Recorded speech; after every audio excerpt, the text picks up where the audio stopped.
জামাত ইসলামের বিরোধিতার শিরোনাম দিয়ে ইসলামোফোবিয়ার বিভিন্ন ধরনের চর্চা করা হয় এবং ইসলামের বিরুদ্ধে বিভিন্ন প্রপাগান্ডা ছড়ানো হয়। জনজাগরণ মঞ্চ তৈরি হয়ে তারা সেই রায়কে চ্যালেঞ্জ করছে এবং ফাঁসির রায় দেওয়ার জন্য তারা এমন প্রেশার ক্রিয়েট করছে, যেটাকে কেন্দ্র করে একই বছর 7ই সেপ্টেম্বর এই রায়কে পরিবর্তন করে সেই যাবজ্জীবনের রায়কে ফাঁসির রায় পরিণত করতে তারা বাধ্য করেছিল। তো যখন সেই শাহবাগের গণজাগরণ মঞ্চ প্রতিষ্ঠা হয়, এরপরে বিভিন্ন ধরনের অশ্লীলতা এবং বেহায়াপনার কার্যক্রমগুলো সামনে আসতে থাকে এবং বাঙালি সংস্কৃতির নামের ভেতর দিয়ে বিভিন্ন পৌত্তলিক কার্যক্রম এগুলো সামনে আসতে থাকে। তার চাইতে বড় একটা ঝামেলা ছিল যে মূল অর্গানাইজার যারা ছিল তাদের মধ্যে উল্লেখযোগ্য এবং গুরুত্বপূর্ণ একটা অংশই ছিল এমন যারা এই পরিমাণ ইসলাম বিদ্বেষী বিভিন্ন ব্লগে যারা আল্লাহকে নিয়ে কটূক্তি করতে, রাসূলুল্লাহ সাল্লাল্লাহু আলাইহি ওয়াসাল্লামকে নিয়ে ব্যঙ্গ করতে, এমনকি আম্মা জান আয়েশা রাদিয়াল্লাহু তাআলা আনহা সহ বিভিন্ন মহিয়সী নারীদেরকে নিয়ে পর্যন্ত নিকৃষ্ট ভাষায় বিভিন্ন চটিগল্প লিখতে পর্যন্ত তারা দ্বিধা করতো না।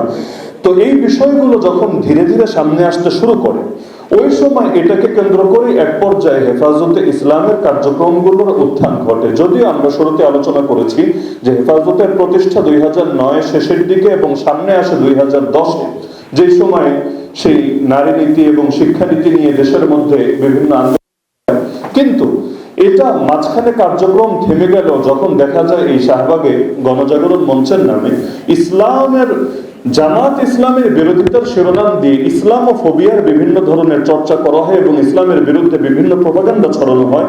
তখন ধীরে ধীরে এই হেফাজতে ইসলামের কার্যক্রমগুলো সামনে আসতে থাকে। সবচাইতে বেশি ভয়ঙ্কর পরিস্থিতি সৃষ্টি হয় সেদিন যখন একটা ভিডিও সারা দেশে ছড়িয়ে পড়ে। যদিও তখন এখনকার মতো প্রত্যেকের হাতে হাতে মোবাইল ছিল না এবং যারা হেফাজতে ইসলামের মুরব্বী তাদের অনেকে এমন যারা এই ডিভাইসগুলোর সাথেও নিজেরা ব্যবহার করতে অভ্যস্ত ছিল না, কিন্তু একটা ভিডিও সারা দেশে ছড়িয়ে পড়ে যেখানে দেখা যায় সেই আব্দুল কাদের মোল্লা সাহেবের একটা পুষ্পোত্তলিকা বা ব্যঙ্গচিত্র আঁকা হয় এবং সেটাকে সামনে রেখে কিছু মানুষ এই শাহবাগে বলতে থাকে, তুই তোর আল্লাহকে ডাক, তোর নবী মুহাম্মাদের ডাক, দেখ তারা তোকে বাঁচাতে পারে কিনা। এই ভিডিও সারা দেশে যখন ছড়িয়ে পড়ে তখন ক্ষোভের এক দাবানল পুরো বাংলাদেশে ছড়িয়ে পড়ে এবং প্রত্যেকের ভেতরে এই জিনিসটা, এই ন্যারেটিভটা তৈরি হয় যে এই জাগরণটা, এই গণজাগরণ মঞ্চের নামে যে জাগরণ ঘটেছে এটা শুধুমাত্র জামাত ইসলামের বিরুদ্ধে না, বা শুধুমাত্র যুদ্ধাপরাধীদের বিরুদ্ধে না, বা শুধুমাত্র নির্দিষ্ট কোনো ব্যক্তির বিরুদ্ধে না, বরং এটাকে কেন্দ্র করে এই ইসলামের বিরুদ্ধে যে শক্তিটা রয়েছে সেই ইসলাম বিদ্বেষী শক্তি তারা ঐক্যবদ্ধ হচ্ছে এবং একটা সেকুলার আগ্রাসন চালানোর চেষ্টা চালানো হচ্ছে, যেটাকে শক্ত হাতে যদি রুখে দেওয়া না যায় তাহলে সাংস্কৃতিকভাবে জাতির কপালে দুঃখ আছে। তখন দলমত নির্বিশেষে সকলে এই হেফাজতে ইসলামের আহ্বানে ধীরে ধীরে সাড়া দিতে থাকে। এর মধ্যে এই বিষয়গুলো সবচাইতে বেশি আলোচনায় আসে 15ই ফেব্রুয়ারি একটা ঘটনা ঘটে, আশা করি সকলেই কম বেশি হয়তো মনে আছে আপনাদের। রাজীব হায়দার ওরফে থাবা বাবা, এই শাহবাগের যে সমস্ত চিহ্নিত মুখ ছিল তার মধ্যে অন্যতম এই রাজীব হায়দার, তাকে হত্যা করা হয় এই 15 ফেব্রুয়ারি 2013 সালে। হত্যার প্রেক্ষাপটটা ছিল যখন তাদের বিভিন্ন ধরনের প্রপাগান্ডাগুলো সামনে আসতে থাকে, এক পর্যায়ে ঢাকার একজন আলেম তার আলোচনার মধ্যে ফতোয়া দেন যে যারা আল্লাহ রাসূলকে নিয়ে এভাবে নিকৃষ্ট ভাষায় কটূক্তি করছে এবং আম্মা জান আয়েশা রাদিয়াল্লাহু আনহা সহ বিভিন্ন মহিয়সী নারীদেরকে নিয়ে বিভিন্ন ধরনের চটিগল্প পর্যন্ত লিখছে, তারা পৃথিবীতে বেঁচে থাকার অধিকারই হারিয়ে ফেলেছে। রাষ্ট্র যেহেতু তাদেরকে বিচার করছে না, সুতরাং আমাদের উচিত হলো তালিকা করে করে তাদেরকে বিচারের আওতায় আনা। তো ধর্মীয় দৃষ্টিকোণ থেকে এই ফতোয়ার গুরুত্ব কি সে আলোচনায় নাই গেলাম, কিন্তু আমি আগেই বলেছি ইতিহাসকে সামনে রেখে মূল্যায়ন করতে হয়, এর মাঝে অন্য কোনো দৃষ্টিকোণ না টেনে আনাটাই নিরাপদ। তো যখন তিনি এই ফতোয়া দিলেন, কিছু যুবক এই ফতোয়ায় উজ্জীবিত হয়ে তারা এই রাজীব হায়দারকে খুন করে ফেললো। খুন করার পরে এখন সারা দেশে যখন ব্যাপকভাবে এটা মিডিয়ায় হাইলাইট করা হলো, তখন সকলের ভেতরে একটা কৌতূহল সৃষ্টি হলো, কারণটা কি, কেন তাকে মারা হলো, সে কি বলতো। ওই সময় আর কারো জানতে বাকি নাই যে এই মানুষগুলো তারা আসলে আল্লাহ রাসূলের শানে বেয়াদবি করতো, আম্মা জান আয়েশার শানে বেয়াদবি করতো, এমনকি আল্লাহকে নিয়ে পর্যন্ত কটূক্তি করতো। তো এখন এটা সারা দেশের মধ্যে সকলের গোচরের মধ্যে চলে আসে এবং সকলে এই ব্যাপারে ব্যাপকভাবে অবগত হতে পারে। তো এটা তো 15ই ফেব্রুয়ারির ঘটনা। এর মাত্র 4 দিন পর 19 ফেব্রুয়ারি হাটহাজারী ডাকবাংলো চত্বরে সেখানে হাটহাজারী স্থানীয় একটা সংগঠন আছে, হাটহাজারী ওলামা পরিষদ। তারা ডাকবাংলা চত্বরের ভেতরে একটা কমিউনিটি সেন্টার আছে, সেখানে তাদের একটা মিটিং ছিল, সাধারণ সভা, বার্ষিক সাধারণ সভা। সেই সাধারণ সভায় তারা সেখানে উপস্থিত হন এবং সেখানে একজন আলেম, তিনি আমার দেশ এবং ইনকিলাব সহ বিভিন্ন পত্রিকায় এই শাহবাগী বলে যারা চিহ্নিত তাদের যে বিভিন্ন ইসলাম বিদ্বেষী কার্যক্রম, কথাবার্তা এবং ব্লগের লেখালেখি আছে, এগুলোকে একত্রিত করে একটা প্রচারপত্র তিনি প্রকাশ করেন, 20,000 কপি ছাপান। তো সেটা তিনি সেখানে উপস্থাপন করেন। তো সেখানেই সিদ্ধান্ত হয় যে এর পরের দিনে হাটহাজারী মাদ্রাসার মাহফিল। তাহলে সেখানেই সিদ্ধান্ত হয় যে এই বিষয়টাকে কেন্দ্র করে আমরা হাটহাজারী মাদ্রাসার যত শিক্ষকরা রয়েছেন, মুরব্বীরা রয়েছেন, আমরা তাদের দৃষ্টি আকর্ষণ করব এবং যত বক্তা পরবর্তী দিন আসবেন বাহির থেকে, ঢাকা থেকে, আমরা তাদেরও দৃষ্টি আকর্ষণ করব। সেই রাত্রে আল্লামা জুনায়েদ বাবুনগরী রহমতুল্লাহ আলাইহি, আল্লাহ তাআলা তাকে জান্নাতে সর্বোচ্চ মর্যাদা নসিব করুন। তো হাটহাজারীতে সেই ওলামা পরিষদের মিটিং শেষে রাতের বেলা তাকে এগুলো নিয়ে দেখানো হয়, সেই প্রচারপত্রটা দেখানো হয়। তো তিনি বলেন যে না, আমি শুধুমাত্র তোমাদের কথার উপর ভিত্তি করে বড় কোনো সিদ্ধান্তে আসতে পারবো না, তোমরা আমাকে দেখাও যে আসলেই তারা কি বলেছে। এভিডেন্স গুলো প্রকাশ্যে দেখার আগ পর্যন্ত শুধু কোনো প্রচারপত্রের উপর ভিত্তি করে আমি বড় কোনো সিদ্ধান্তে আসতে পারবো না। তো সেই সময় তাকে ব্লগ থেকে বের করে এই জিনিসগুলো দেখানো হলো। আমরা যদি ওই হেফাজতের ওই সময়ের বাস্তবতাগুলো সামনে রাখি, দেখবো মিডিয়ায় এটা নিয়েও প্রচুর ট্রোল হয়েছিল যে এক সাংবাদিক গিয়ে আল্লামা জুনায়েদ বাবুনগরীকে জিজ্ঞেস করেছিলেন যে আপনি কি ব্লগ কি এটা বোঝেন? তিনি জবাব দিয়েছিলেন, না বাবা, আমি তো সাধারণ মানুষ, আমি তো ব্লগ কি এটা বুঝি না। এটাকে কেন্দ্র করে কি পরিমাণ ট্রোল এবং সেই সময় এবং আলেমদের একটা নেগেটিভ ইমেজ তৈরি করার চেষ্টা করা হয়েছিল। যদিও বাস্তবতা হলো যে তারা ওই সময় না কম্পিউটারের সাথে নিজেরা পরিচিত ছিলেন, না মোবাইল ব্যবহারে অভ্যস্ত ছিলেন, কিন্তু যারা যেই সমস্ত যুবকরা সচেতন ছিল এবং যে আলেমরা হাটহাজারী ওলামা পরিষদের, তারা এই বিষয়টা নিয়ে ঘাটাঘাটি করছিল, তারা একটা একটা করে বের করে করে স্ক্রিনশটগুলো নিয়ে নিয়ে তাকে দেখালো যে এই দেখেন, এই দেখেন, এই দেখেন। এক পর্যায়ে তিনি ইমানের বলে বলিয়ান হয়ে বললেন, আজকেই এটার ব্যাপারে একটা সিদ্ধান্তে আসতে হবে। তো তখন আরো অন্যান্য যে আলেমরা ছিলেন, আল্লামা আহমদ শফি রহমতুল্লাহ আলাইহি থেকে শুরু করে সবাইকে ব্যাপারটা অবগত করা হয় এবং পরের দিন 20 ফেব্রুয়ারির কথা আমি বলছি, যত আলেম ঢাকা থেকে যান তাদেরও দৃষ্টি আকর্ষণ করা হয়। তো 20 ফেব্রুয়ারি হাটহাজারীর মাহফিলে সবার আলোচনার টপিকই ছিল একটা, যত বক্তা ছিল আলোচনার টপিকই ছিল একটা, যে শাহবাগে গণজাগরণ মঞ্চে ইসলামের বিরুদ্ধে জামাতে ইসলামীর একজন ব্যক্তিকে কেন্দ্র করে যেটার নাম দিয়ে গণজাগরণ মঞ্চ ঘটিয়েছে, এটা শুধুমাত্র জামাত বিরোধিতার মধ্যে সীমাবদ্ধ নয়, বরং ইসলাম বিরোধিতার দিকে এটা চলে গিয়েছে এবং এটা একটা সেকুলার আগ্রাসনের রূপ নিয়েছে। সুতরাং এটার বিরুদ্ধে সবাইকে জাতিকে ঐক্যবদ্ধ হতে হবে। তো কি করবে এটা তখনও কারো মাথায় নেই, কিন্তু সকলে এটা বলছে আমাদেরকে কিছু একটা করতে হবে। পরের দিন ওই 21 ফেব্রুয়ারির কথা আমি বলছি, হাটহাজারী মাদ্রাসায় একটা সভা ঢাকা হয়। এখানে স্থানীয় আলেমরা এবং দেশ বরেণ্য উল্লেখযোগ্য আলেমদেরকে আনা হয় যে কি করা যায়। সেখান থেকে পরবর্তী কার্যক্রমগুলোর একটা একটা করে ঘোষণা দেওয়া হয়। আমরা জানি 5ই মের আগে, 1 মাস আগে একটা আন্দোলন হয়েছিল 6ই এপ্রিল, ঐতিহাসিক লং মার্চ শাপলা চত্বরের উদ্দেশ্যে। আল্লাহ তাআলা আমাকেও সেখানে অংশগ্রহণ করার তৌফিক দিয়েছিলেন। এটা সিদ্ধান্ত হয় মূলত সেই হাটহাজারী মাদ্রাসায় মাহফিলের পরবর্তী দিন সকালবেলা সেখান থেকে। তো পরবর্তীতে যখন এই 6 এপ্রিলের লং মার্চটা বাস্তবায়িত হয় এবং সেখান থেকেও দেখা যায় যে সরকার এই আন্দোলনটাকে বা এই হেফাজতের জাগরণটাকে পাত্তা দিচ্ছে না এবং শাহবাগের বিরুদ্ধেও কোনো ধরনের প্রকাশ্য অবস্থান নিচ্ছে না এবং যে দাবিগুলো জানানো হয়েছিল লং মার্চ থেকে, এগুলোর প্রতিও তারা কোনো ধরনের কর্ণপাত করছে না। তখন সিদ্ধান্ত হলো যে না, আমাদেরকে আরো কড়া কোনো ডিসিশনে যেতে হবে এবং সরকারকে বাধ্য করতে হবে আমাদের দাবিগুলো মানার জন্য। তখন ভেতরগত সিদ্ধান্ত হয় যে তাহলে আমরা 1 মাস পর ঢাকা অবরোধ করব, ঢাকাকে অচল করে ফেলবো। এর মাঝে আরেকটা বিষয়কে কেন্দ্র করে ক্ষোভের মাত্রা আরো বেড়ে গিয়েছিল। যখন ধীরে ধীরে সকলের সামনে আসলো যে রাজীব হায়দার ওরফে থাবা বাবাকে হত্যা করার পরে শেখ হাসিনা তার বাসায় গিয়ে ঘোষণা দিয়েছিল, যেটা মিডিয়ায় ব্যাপকভাবে আলোচিত হয়েছে, যে রাজীব হায়দার ওরফে থাবা বাবা হলো দ্বিতীয় মুক্তিযুদ্ধের প্রথম শহীদ। নাউজুবিল্লাহ। এটাকে কেন্দ্র করে 2টা কারণে আহত হয়েছিল। 1 নম্বর, যে এর মাধ্যমে ধর্মকেও হেয় করা হয়েছে, 2 নম্বর, এর মাধ্যমে মুক্তিযুদ্ধকেও হেয় করা হয়েছে। কিভাবে?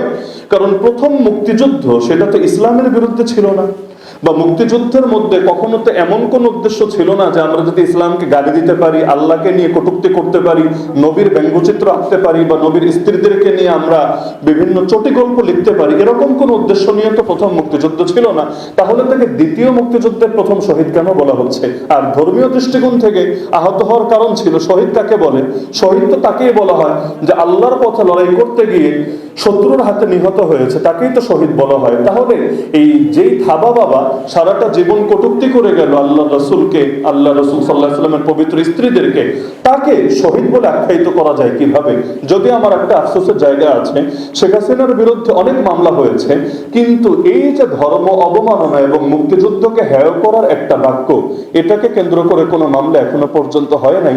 আগামী দিনে হবে কিনা আল্লাহ ভালো জানেন, কিন্তু আমি মনে করি এর ভেতর থেকে যদি এখানে একটা মামলাও হতো, বিচার হোক বা না হোক, অন্তত একটা শিক্ষা বের হতো। সেটা হলো যে আগামী দিনেও কেউ কোন চিহ্নিত ইসলাম বিদ্বেষীকে শহীদ বলতে অথবা দ্বিতীয় মুক্তিযুদ্ধ, তৃতীয় মুক্তিযুদ্ধ এরকম বিভিন্ন ভার্সন বের করার ব্যাপারে, যেগুলো ইসলামের বিরুদ্ধে পরিচালিত হয়, সেটাকে মহান রূপ দেওয়ার ব্যাপারে হাজারবার চিন্তা করতো, অন্তত এই ফায়দাটা হতো। এবং তার চাইতে বড় আর একটা ফায়দা হতো, শেখ হাসিনা পৃথিবীর যেখানেই থাকুক এই ভয় তাকে তারা করে বেড়াতো, যেহেতু আমার বিরুদ্ধে ধর্ম অবমাননার একটা ইমেজ দাঁড় করানো হয়েছে, সুতরাং পৃথিবীতে মুসলমান তো সারা দুনিয়ায় আছে, তো বাংলাদেশের মুসলমান আমাকে নাগালে পাক বা না পাক, অন্য দেশের মুসলমান আমাকে নাগালে পেলেও আমার কি জানি করে ছাড়বে, এরকম একটা ভয়ের একটা আতঙ্ক ঠিকই তাকে তারা করে বেড়াতো। কিন্তু আমাদের ব্যর্থতা, আমরা এই বিষয়টাকে খুব বেশি আলোচনায় আনতে পারি নাই এবং এটাকে কেন্দ্র করে তাকে আমরা কাঠগড়ায় দাঁড় করাতে পারি নাই।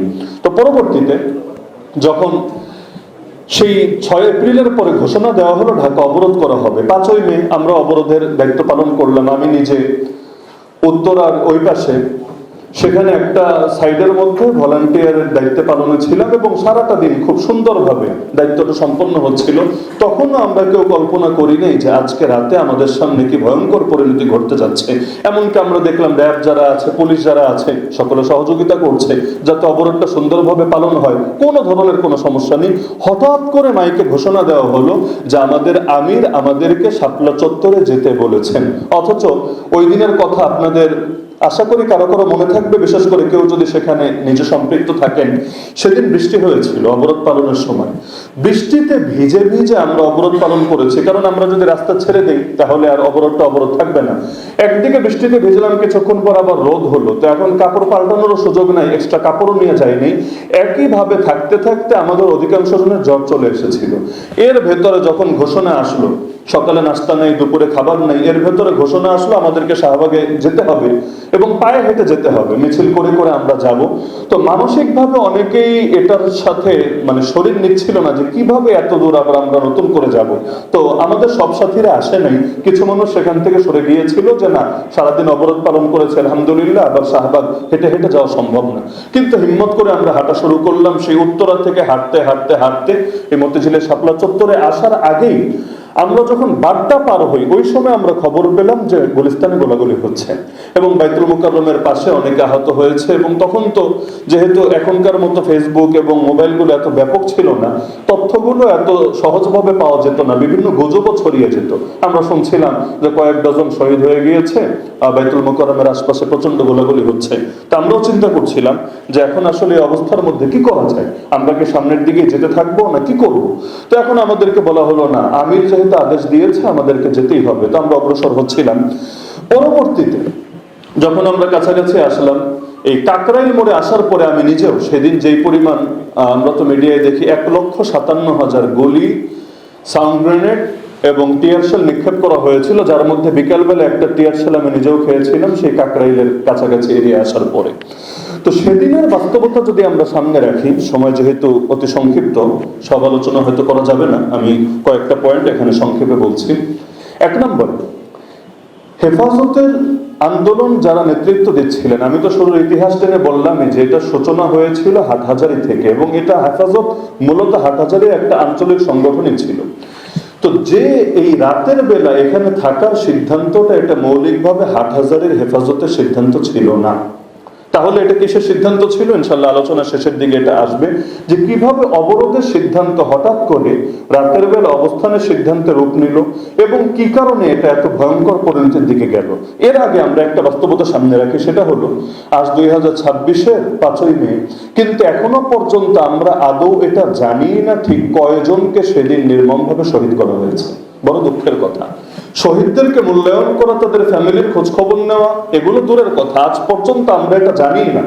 এমনকি কথাটা শুনতে খারাপ লাগবে, তারপরও বলতে দ্বিধা নাই, আজ যেই সংগঠনের ডাকে এত মানুষ এসে প্রাণ দিল, সেই সংগঠনের কেন্দ্রীয় কোনো উদ্যোগ অথবা এই শহীদদেরকে অমর করে রাখার ব্যাপারে কোনো কার্যক্রম, অথবা অন্তত মাদ্রাসা কেন্দ্র করে সব জায়গায় অফিসিয়াল ভাবে এটাকে কেন্দ্র করে অন্তত দোয়ার আয়োজন, এতটুকু পর্যন্ত আমরা দেখতে পাচ্ছি না। কিছু মানুষ কেন যেন এই বিষয়টাকে সামনে আসতে দিচ্ছে না। গত বছরের আগ পর্যন্ত তো আমরা হেফাজতের পক্ষ থেকে কোনো তালিকাই পাই নাই যে আসলে কয়জনকে শহীদ করা হয়েছে। আমরা তো প্রথম অবস্থায় তো শেখ হাসিনা বলে দিয়েছিল কেউ শহীদ হয় নাই, রং মেখে শুয়েছিল, নাউযুবিল্লাহ মিন যালিক। সুরঞ্জিত সেন গুপ্ত বলেছিল আরে এরা তো লাফিয়ে এসেছিল, সুবহানাল্লাহ বলতে বলতে এরা পালিয়ে গিয়েছিল। এত কিছু বলার পরে এমনকি সবচাইতে কষ্টের জায়গা হলো 2018 সালে যখন শুকরানা মাহফিল করা হয়, আপনাদের মনে থাকার কথা, কওমি মাদ্রাসার স্বীকৃতি যখন দেওয়া হয়, একটা নামকে আস্তে স্বীকৃতি যে দাওরে হাদিস পাস মানে হলো মাস্টার্স পাস, নিচে কিছু লাগবে না, অনার্স লাগবে না, ইন্টারমিডিয়েট লাগবে না, এসএসসি কিছু লাগবে না, 1 লাফে মাস্টার্স পাস। ওই নামকে আস্তে একটা স্বীকৃতির ঘোষণা যখন দেওয়া হয়, ওই সময় সেই শুকরানা মাহফিলে দাঁড়িয়ে শেখ হাসিনার সামরিক সচিব দুনিয়া থেকে চলে গিয়েছেন, আল্লাহ তাআলা তাকে তার প্রাপ্য বুঝিয়ে দেয়। সেই সামরিক সচিব সকলের সামনে প্রকাশ্যে ঘোষণা দিয়েছিল শাপলা চত্বরে কেউ মরে নাই। 2013 5 বছরের কথা, 2018-তে দুঃখের বিষয় একজন আলেমও সেখানে দাঁড়িয়ে প্রতিবাদ করেন নাই। যদিও পরবর্তীতে আল্লামা জুনায়েদ বাবুনগরী রাহমাতুল্লাহ আলাইহি এবং আল্লামা নূর হোসেন কাসেমী রাহমাতুল্লাহ আলাইহি যারা সেখানে উপস্থিত ছিলেন না, তারা এটা জানার পরে বিবৃতি দিয়ে পত্রিকায় চিঠি পাঠিয়ে তারা প্রতিবাদ করেছিলেন, কিন্তু উপস্থিত একজনও এটার বিরুদ্ধে প্রতিবাদ করেন নাই। এই দুঃখ আমরা কখনোই ভুলতে পারবো না। এমনকি গত বছরে আগ পর্যন্ত তালিকাও দেওয়া হয়নি। তালিকা ঘোষণা করলো অধিকার আদিলুর রহমান সাহেব, যিনি ইন্টারিম গভর্নমেন্টের সময় উপদেষ্টার দায়িত্ব ছিলেন, তিনি 61 জনের একটা তালিকা ঘোষণা করলেন এবং তিনি বললেন যে এটা সুনিশ্চিত কোনো তথ্য না, আমরা আমাদের গবেষণার ভেতর 61 জন পেয়েছি, সংখ্যাটা আরো বেশি হবে। এটাকে কেন্দ্র করে তাকে পর্যন্ত জেলে ভরা হয়েছিল। এই শেখ হাসিনা আদিলুর রহমান সাহেবকে পর্যন্ত জেলে ভরেছিল। পরবর্তীতে আরেকটা তথ্য সামনে আসলো, আঞ্জুমান মফিদুল ইসলাম যারা বিভিন্ন ধরনের কার্যক্রম করে, এর মধ্যে একটা কার্যক্রম হলো বেওয়ারিশ লাশ দাফন করে। এই আঞ্জুমান মুফিদুল ইসলাম তারা এই 2013 মে মাসের আগে এবং পরের কার্যক্রমগুলো দেখলে দেখা যায় প্রতি মাসে গড়ে 90 থেকে 110 জনের তারা বেওয়ারিশ লাশ দাফন করে।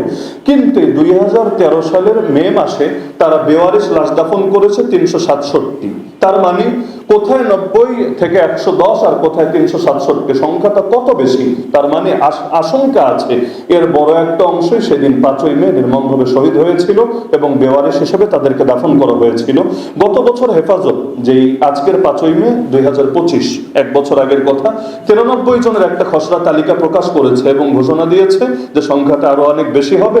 আমরা আপাতত 93 জনের নাম প্রকাশ করছি। আজকের নয়া দিগন্ত রিপোর্ট করেছে হেফাজতের যুগ্ম মহাসচিব মাওলানা আজিজুল হক ইসলামাবাদী, বলেছেন যে সারা দেশে 600 থেকে 700 জন আলেম ওলামা সেদিন শহীদ হয়েছেন। তো আমি আগেই বলেছি এটা আমাদের একটা ব্যর্থতা।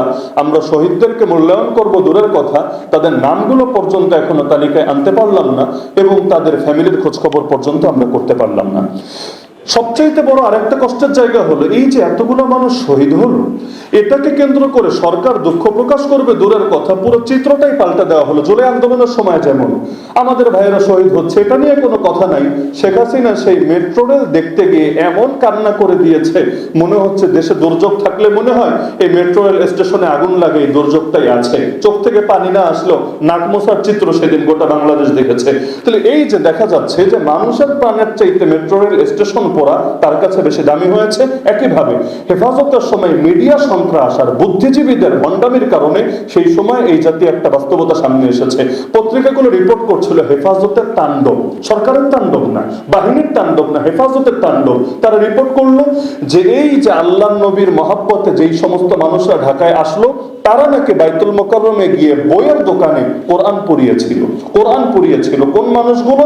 যে মানুষগুলো আল্লাহ এবং তার নবীর মহব্বতে 13 দফা ডাকে এখানে আসলো।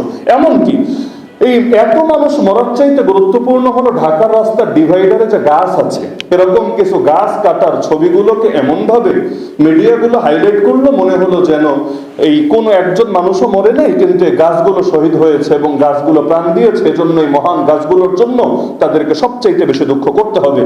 এমনকি বুয়েটের ছাত্র রেহান আহসান, আমরা দেখেছি বুয়েটের ছাত্র আবরার ফাহাদ শহীদ হওয়ার পর গোটা বাংলাদেশ কিভাবে এটাকে কেন্দ্র করে তপ্ত হয়ে উঠেছিল। অথচ 2013 সালের 5ই মে বুয়েটের একজন ছাত্র, যার নামও আমরা অনেকে স্মরণ রাখি নাই, রেহান আহসান, সেও কিন্তু এদিন শহীদ হয়েছিল। আপনি চিন্তা করেন, বুয়েটের একজন ছাত্র বা যে কোনো ভার্সিটির একজন ছাত্রকে যদি শহীদ করা হয়, এটাকে কেন্দ্র করে পুরো বাংলাদেশে কি পরিমাণ তোলপাড় হয়। তো সেদিন হেফাজতের ইস্যুটাকে এমন ভাবে পচানো হয়েছিল, মাদ্রাসার ছেলে বাদ দিলাম, এতিম মিসকিন ছেলে বাদ দিলাম, এই বুয়েটের রেহান আহসানকে কেন্দ্র করে পর্যন্ত আমরা বুদ্ধিজীবীদের ক্রন্দন দেখতে পাই নাই, আমরা সরকারের আফসোস দেখতে পাই নাই।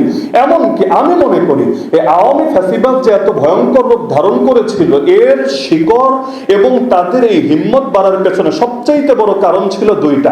এক নম্বরে পিলখানা ট্র্যাজেডির পর, আর 2 নম্বরে এই শাপলা চত্বরের মধ্যে এত বড় ম্যাসাকার ঘটনা ঘটানোর পরও কোন ধরনের বাধার শিকার না হওয়া, এটাই তাদের ভেতরে ফ্যাসিবাদী রূপকে সর্বোচ্চ পর্যায়ে নিয়েছিল এবং তাদের সাহস আর অধ্যত্তকে বাড়িয়ে দিয়েছিল। সেদিন যদি আরবান মিডল ক্লাস মুখ খুলতো এবং তারা যদি নীরব না থেকে সরব হতো, তাহলে পরবর্তী এত দুর্যোগ আমাদের দেখা লাগতো না। কিন্তু তারা ভেবেছে, আরে মাদ্রাসার কয়টা ছেলে মরেছে, ওরা মরলেই কি, ওরা বাঁচলেই কি, ওদের প্রাণের কি দাম আছে, ওরা কি বড় রাষ্ট্রের কোনো গুরুত্বপূর্ণ ব্যক্তি নাকি, তাদের প্রাণের কি দাম আছে। তো সেদিনের সেই আরবান মিডল ক্লাসের নীরবতাই পরবর্তীতে শেখ হাসিনাকে এই পরিমাণ ডাইনি হয়ে উঠতে প্রচেত করেছিল। একদিকে তাকে ওভার কনফিডেন্স জুগিয়েছিল যে কেউ তোমার দমানোর নাই, আর আরেকদিকে যত বিরোধী পক্ষ ছিল তাদের ভেতরে ভয় ঢুকেছিল যে এই 10 লক্ষ মানুষ, যেটা বলা হয় যে 10 লক্ষ মানুষ একত্রিত হলো ঢাকায়, আর বাংলাদেশে আরো বিভিন্ন প্রান্তে আন্দোলন হলো, এটাকে যে হাসিনা দমিয়ে দিতে পারে, তার কাছে অন্যদেরকে দমানো এটা কোনো ব্যাপারই না। সকলের ভেতরে একটা আতঙ্ক, একটা ভয় সেদিন ছড়িয়ে গিয়েছিল।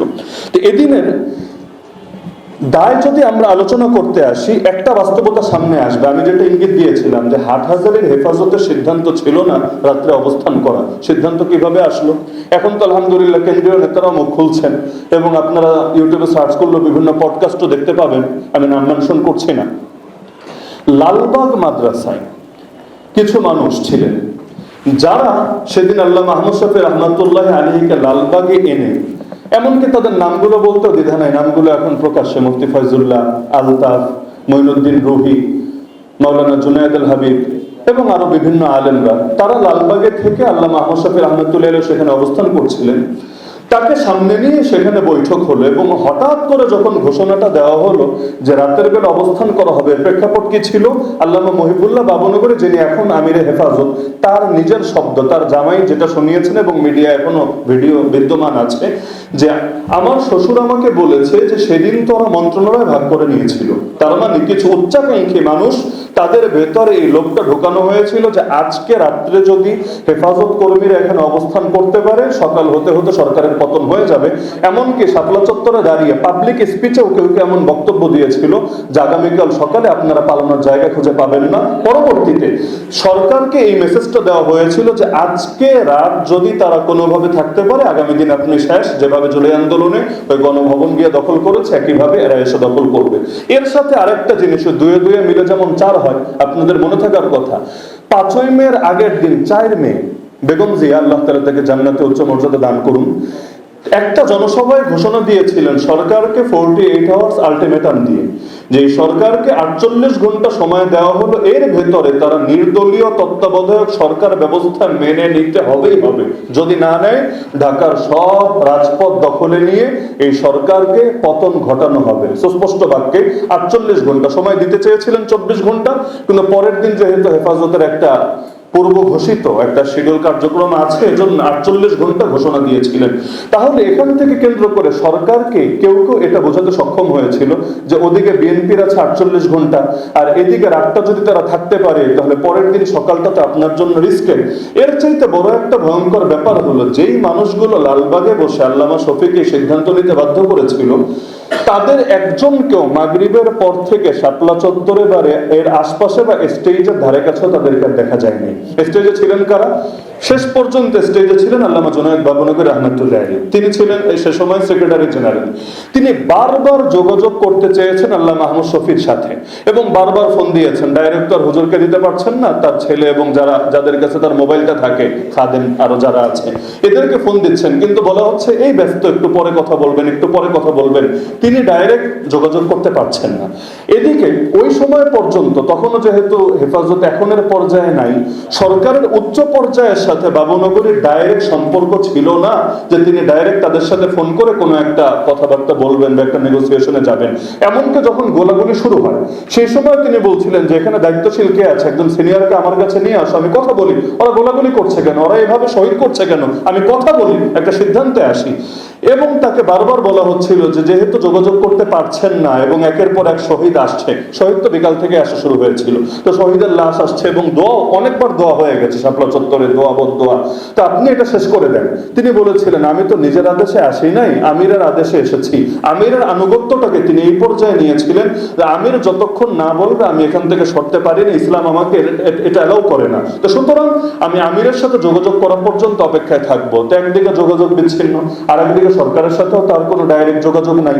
যখন গোলাগুলি হচ্ছে সে সময় তিনি বললেন সিনিয়র কাউকে ডেকে আনো, কথা বলি, তো সেই সময় আনার পরিস্থিতি আর ছিল না, বিদ্যুৎই বন্ধ করে দিয়েছে, ইন্টারনেট বন্ধ করে দিয়েছে, অপারেশন ফ্ল্যাশ আউটের নামে ভয়ঙ্কর পরিণতি সূত্রপাত হয়েছে, তখন আর কিছুই করার ছিল না। কিন্তু আল্লাহর বান্দা আল্লামা জুনায়েদ বাবুনগর আহমদের শেষ পর্যন্ত ছিলেন। এমনকি অবশেষে তিনি যখন মঞ্চ থেকে নামলেন, তার কানের লতির নিচ দিয়েও গুলি চলে গেছে, যখন তিনি নামলেন ওই সময়ও তিনি চাইলে হাটহাজারী চলে যেতে পারেন, চিটাগাং চলে যেতে পারেন, আত্মগোপনে যেতে পারেন, তাহলে গ্রেফতার হন না। তো তিনি বলেন আমি আমিরের কাছেই যাব, আমিরের থেকে ডিসিশন নিব। এটাকে কেন্দ্র করে আসতে চাইলেন লালবাগে এবং পরবর্তী দিন সকালে গ্রেফতার হলেন। পরবর্তীতে তো কি পরিমাণ ভয়ঙ্কর নির্যাতন হলো তার উপরে। এমনকি তিনি বলেন যে আমাকে তো এমন হয়েছে, আমি আসার সময় ওদের ধাক্কায় আমি নিচে পড়ে গিয়েছিলাম, আমার পিঠের উপর দিয়ে, ওই বয়সে এই পিঠের উপর দিয়ে এই পরিমাণ মানুষ চলে গিয়েছিল, আমি কতবার যে কালেমা পড়েছি হিসাব নেই। আমি ভেবেছি সেদিন আর এখান থেকে ওঠাটা আমার জন্য মনে হয় সম্ভব হবে না। তো এখন সেদিন 5ই মের পরে 8ই মে প্রথম আলো একটা রিপোর্ট করেছিল, 8ই মে 2013, যার শিরোনাম ছিল খালেদার চাপে শাপলা চত্বরে হেফাজত। কামরুল, তৎকালীন আইন প্রতিমন্ত্রী ছিলেন কামরুল ইসলাম, আমি হুবহু ভাষ্যটা বলছি। তিনি লিখেছিলেন বিরোধী দলীয় নেতা খালেদা জিয়ার চাপে গত রোববার মতিঝিলে শাপলা চত্বরে অবস্থান নেয় হেফাজতে ইসলাম। আইন প্রতিমন্ত্রী দাবি করেন হেফাজতে ইসলাম তাদের কর্মসূচি শেষ করতে চেয়েছিল, তারা সেখানে অবস্থান করতে চায়নি, কিন্তু খালেদা জিয়ার চাপে তারা সেখানে অবস্থান নেয়। খালেদা জিয়া দেশে এক অরাজক পরিস্থিতি সৃষ্টি করে পেছনের দরজা দিয়ে ক্ষমতায় আসতে চেয়েছিলেন, কিন্তু সরকারের দৃঢ় পদক্ষেপে তাদের সব ষড়যন্ত্র ব্যর্থ হয়েছে। যদিও রিপোর্টটা ভুয়া, কিন্তু তিক্ত বাস্তবতা হলো বেগম জিয়া তার নেতাকর্মীদেরকে ঠিকই আদেশ করেছিলেন, এটা প্রমাণিত সত্য, আদেশ করেছিলেন তোমরা এই মাজলুমদের পাশে থাকো, নবীপ্রেমিকদের পাশে থাকো, তাদেরকে সর্বতোভাবে সাহায্য করো। আফসোসের বিষয় সেদিন তারা পাশে থাকে নাই। যদি সেদিন তারা পাশে থাকতো লাভবান তারাই হতো, এত বেশি নির্যাতন তাদেরও সহ লাগতো না। কিন্তু সেদিনের সেই অসহযোগিতার কারণে এই জুলুম তাদের উপরও দীর্ঘ হয়েছিল। তাহলে হেফাজতের দায় নিয়ে যদি আমরা আলোচনা করি, সবচাইতে বেশি দায়িত্ব ছিল ফ্যাসিস্ট হাসিনার, কোনো সন্দেহ নাই। যদি আফসোসের বিষয় এটাকে কেন্দ্র করে কোনোদিন তার বিচার হবে কিনা আল্লাহ ভালো জানে। আর বিচার হবে কোত্থেকে? শহীদদের নামগুলোই তালিকাভুক্ত করতে পারলাম না, তাদের জন্য দোয়ার আয়োজনে ঠিকভাবে করা গেল না, তাদের রক্তের মূল্যায়নই করতে পারলাম না। এর চাইতে বড় আফসোসের বিষয় কি হতে পারে? তাহলে সবচাইতে বড় দায়িত্ব সেই ফ্যাসিস্ট হাসিনার, কিন্তু এর পাশাপাশি দায় ছিল আরো কিছু মানুষের। ইতিহাস হয়তো এগুলো একদিন তাদেরকেও আদালতের কাঠগড়ায়, ইতিহাসের আদালতের কাঠগড়ায় তাদেরকে দাঁড় করাবে, আর বিবেকের কাঠগড়ায় তো তারা সর্বদা দাঁড়াতে বাধ্যই বটে। সুতরাং আমরা আশা করি যে হেফাজতের এই জাতীয় কোনো ঘটনার পুনরুত্থান এই দেশে আর কখনো হবে না। পাশাপাশি যেই দাবি নিয়ে হেফাজত ঘটেছিল, সর্বপ্রধান দাবি ছিল যারা ইসলামের প্রতি বিদ্বেষ লালন করবে, 13 দফার আলোচনায় আমি যাব না, কিন্তু সর্বপ্রধান দফাই ছিল যারা ইসলামের প্রতি বিদ্বেষ লালন করে প্রকাশ্যে ইসলামকে নিয়ে কটূক্তি করবে, অবমাননা করবে, তাদের ব্যাপারে সর্বোচ্চ সাজা, মৃত্যুদণ্ডের রায় দিতে হবে এবং সেটা বাস্তবায়ন করতে হবে। আফসোসের বিষয় এখনো পর্যন্ত সেই ব্লাসফেমি আইন বাস্তবায়নের কোনো রূপরেখা বা কোনো ধরনের সিদ্ধান্ত আমরা দেখতে পাচ্ছি না। তা আমি মনে করি হেফাজত ব্যর্থ ছিল না, বরঞ্চ সেই গণহত্যা যেটা ঘটেছিল এটা হাজারো মানুষের দৃষ্টি খুলে দিয়েছিল। আমি এমন বহু শহরে মানুষকে চিনি, শিক্ষিত মানুষ চিনি, সেদিনের পর যারা নতুন করে ভাবতে বাধ্য হয়েছিল, অনেকে টোটাল লাইফ স্টাইল চেঞ্জ করে ফেলেছিল। এ কারণে এক সময় শাহবাগী শব্দ ছিল গর্বের, আলহামদুলিল্লাহ সময়ের ব্যবধানে সেই শাহবাগী শব্দ হয়েছে লজ্জা। এবং আমরা স্বপ্ন দেখি যেভাবে ওরা শাহবাগকে বানিয়ে ফেলেছিল লজ্জা, ইনশাআল্লাহ শীঘ্রই এই শাহবাগকে আমরা ইসলামের মাধ্যমে এমন ভাবে ধুয়ে মুছে পবিত্র করব যেদিন এই শাহবাগ হবে গর্বের ইনশাআল্লাহ। আল্লাহ তাআলা আমাদের সবাইকে শহীদদের রক্তের প্রতিটা ফোঁটার বদলা নেওয়ার তৌফিক দান করুন, এবং যে লক্ষ্য নিয়ে তারা নিজেদের জান উৎসর্গ করেছে আল্লাহ তাআলা আমাদেরকে সেই লক্ষ্যকে চূড়ান্ত পর্যায়ে সফলতায় উপনীত করার তৌফিক দান করুন। আমি আবারও ধন্যবাদ জানাচ্ছি যোগসুকে, যারা কষ্ট করে আজকের এই প্রোগ্রামের